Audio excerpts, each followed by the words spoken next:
അടൂരിലെ LDF സ്ഥാനാർത്ഥിയുടെ വിജയത്തിനായി നേതാക്കൾ പണം വാങ്ങിയെന്ന CPM ആരോപണത്തിനെതിരെ KPMS രംഗത്ത്. ആരോപണം അടിസ്ഥാനരഹിതമാണെന്നും അടൂരിലെ തോൽവി KPMSന്റെ മേൽ കെട്ടിവെക്കാനുള്ള ശ്രമമാണ് CPIM നടത്തുന്നതെന്നും KPMS നേതാക്കൾ വ്യക്തമാക്കി. CPMന് രാഷ്ട്രീയ ധാർമ്മികതയുണ്ടെങ്കിൽ പണം വാങ്ങിയവരുടെ പേര് പുറത്തുവിടണമെന്നും നേതാക്കൾ ആവശ്യപ്പെട്ടു. അടൂർ ഏരിയ കമ്മിറ്റിയിലാണ് KPMS നേതാക്കൾ പണം വാങ്ങിയെന്ന ആരോപണം CPM ഉന്നയിച്ചത്. അടൂരിലെ LDF സ്ഥാനാർത്ഥിയുടെ വിജയത്തിനായി അടൂരിലെ KPMSന്റെ നേതാക്കൾ പണം വാങ്ങിയെന്നൊരു ആരോപണം കഴിഞ്ഞ ദിവസം CPMന്റെ ഏരിയ കമ്മിറ്റിയിൽ ചർച്ച ചെയ്യപ്പെടുകയുണ്ടായി. എന്തായാലും ഇത് അടിസ്ഥാനരഹിതമാണെന്നാണ് നേതാക്കൾ വ്യക്തമാക്കുന്നത്. എന്തായാലും അവർ നമ്മോടൊപ്പം ചേരുകയാണ്. ഈ CPM ഒരു ആരോപണം ഉന്നയിച്ചത് ശരിയാണെന്നോ അതോ അത്തരം ഒരു വസ്തുവല്ല ഉണ്ടോ അക്കാര്യത്തിൽ? സാറേ, ആരോപണങ്ങൾ ആർക്ക് വേണ്ടി ആർക്കും പറയാം. ആരോപണങ്ങൾ ഉയർത്തുമ്പോൾ കൃത്യമായിട്ടും അതിന് തെളിവുകളും അവർ ശേഖരിക്കണം. അതാണ് ആണത്വം.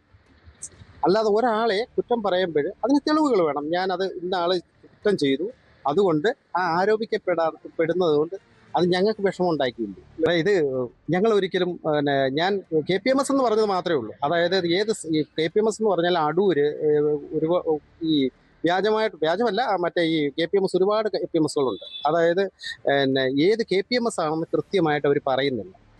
പറഞ്ഞെങ്കിൽ മാത്രമേ നമുക്ക് അതിന് ഇത് കൊടുക്കാൻ പറ്റൂ. അതിന് തെളിവുകൾ പോലും ഇല്ലാതെ KPMS എന്ന് പറഞ്ഞാൽ കേരള പുലിയാർ മഹാസഭയെ മൊത്തത്തിൽ ആക്ഷേപിക്കുന്ന രീതിയിലുള്ള ഒരു സമീപനമാണ് ഇവർ പറഞ്ഞത്. ഈ പാർട്ടിക്കകത്ത് അവരുടെ തോൽവിയിൽ അവർ സ്വയം വിഷമിച്ച് അവർ KPMSനെ അടിച്ചേൽപ്പിക്കാൻ പറ്റുന്ന ഒരു പരിപാടി ഇത് കണക്കി കൂട്ടിയാണ്.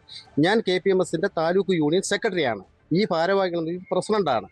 ഞങ്ങളോ ആരും ഇതിനകത്ത് പൈസ മേടിച്ചിട്ടില്ല. ഞങ്ങൾ പൈസ മേടിച്ചിട്ടുണ്ടെങ്കിൽ തൻ്റെ ഇടത്തോടെ പറയട്ടെ, സജീവേ അല്ലെങ്കിൽ ബാബുസാറേ, നിങ്ങൾ ഇതാണ്ട് ഇത്രാം തീയതി ഞങ്ങളുടെ കയ്യിൽ നിന്ന് പൈസ മേടിച്ചിട്ടല്ലേ എന്ന് ചോദിക്കട്ടെ. അതാണ് ആണത്വം. അല്ലാതെ ഒളിഞ്ഞു മാറി എന്ന് പാർട്ടിയുടെ കമ്മിറ്റിയിൽ കൂടുന്നിടത്ത് ഞങ്ങളെ അധിക്ഷേപിക്കാനുള്ളതല്ല, ഞങ്ങളെ സമൂഹത്തിൽ നാറ്റിക്കാനുള്ളതല്ല. ഞങ്ങൾ അടിസ്ഥാന ജനത, ഞങ്ങളൊരു സംവരണ മണ്ഡലത്തിൽ ജീവിക്കുന്ന ആൾക്കാരാണ്. ഈ ഇലക്ഷനുമായിട്ട് ബന്ധപ്പെട്ട് ഞങ്ങളെ തോറ്റുപോയതിൻ്റെ പിന്നിൽ ഞങ്ങളെ എന്തിനു ആക്ഷേപിക്കുന്നു? ഞങ്ങൾ നിങ്ങളുടെ പൈസ മേടിച്ചിട്ടുണ്ടോ?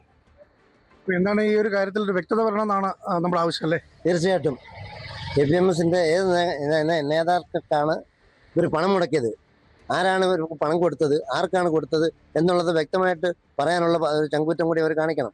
കാരണം KPMSനകത്ത് പ്രവർത്തിക്കുന്നവരാണ് ഞങ്ങൾ. ഞാൻ KPMSന്റെ അടൂർ യൂണിയൻ്റെ പ്രസിഡന്റാണ്. ഞങ്ങൾ ഒരു നേതാക്കന്മാരെ സമീപിക്കുകയോ ഞങ്ങളെ ഒരു നേതാക്കന്മാരെ സമീപിക്കാനോ വന്നിട്ടില്ല. അപ്പം ഞങ്ങളുടെ നേതാവ് പുന്നല ശ്രീകുമാർ കഴിഞ്ഞ ഇലക്ഷൻ സമയത്ത് ഒരു പ്രസ്താവന ഇറക്കിയിട്ടുണ്ടായിരുന്നു.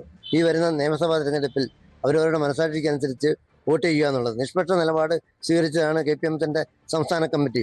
ആ സംസ്ഥാന കമ്മിറ്റിയുടെ തീരുമാനം വ്യതിചരിച്ചുകൊണ്ട് ഞങ്ങൾ ഒരു പ്രവൃത്തിയും ചെയ്തിട്ടില്ല. ആരുടെയും കയ്യിൽ നിന്ന് പൈസ വാങ്ങിക്കാനോ വോട്ട് ശേഖരിച്ചു കൊടുക്കാനോ ഞങ്ങൾ ആർക്കും വാക്ക് കൊടുത്തിട്ടില്ല. CPMന്റെ ആരോപണം അടിസ്ഥാനരഹിതമാണെന്ന് പറയും. CPMന്റെ ആരോപണം തികച്ചും അടിസ്ഥാനരഹിതമാണ്. ഇനി ആർക്കെങ്കിലും അവർ കൊടുത്തിട്ടുണ്ടെങ്കിൽ അത് വ്യക്തമാക്കണ്ടേ? ഞങ്ങൾ ജനങ്ങളുടെ ഇടയിൽ, ഞങ്ങളുടെ സമൂഹത്തിന്റെ ഇടയിൽ പ്രവർത്തിക്കുന്നവരാണ്. ആരാണ് പണം വാങ്ങിയത് അങ്ങനെ ഉണ്ടെങ്കിൽ അത് വ്യക്തമാക്കണം. തീർച്ചയായിട്ടും ആരാണ് പണം വാങ്ങിയത്, ആർക്കാണ് പണം കൊടുത്തത്, ആരാണ് പണം വാങ്ങിയത്, ആരാണ് പണം കൊടുത്തത്, ഇത് രണ്ടും വ്യക്തമാക്കണ്ടേ?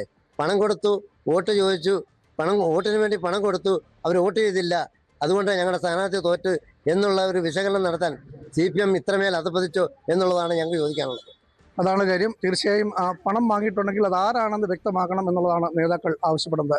പത്തനംതിട്ടയിൽ നിന്നും ശശി നാരായണൻ, News 18.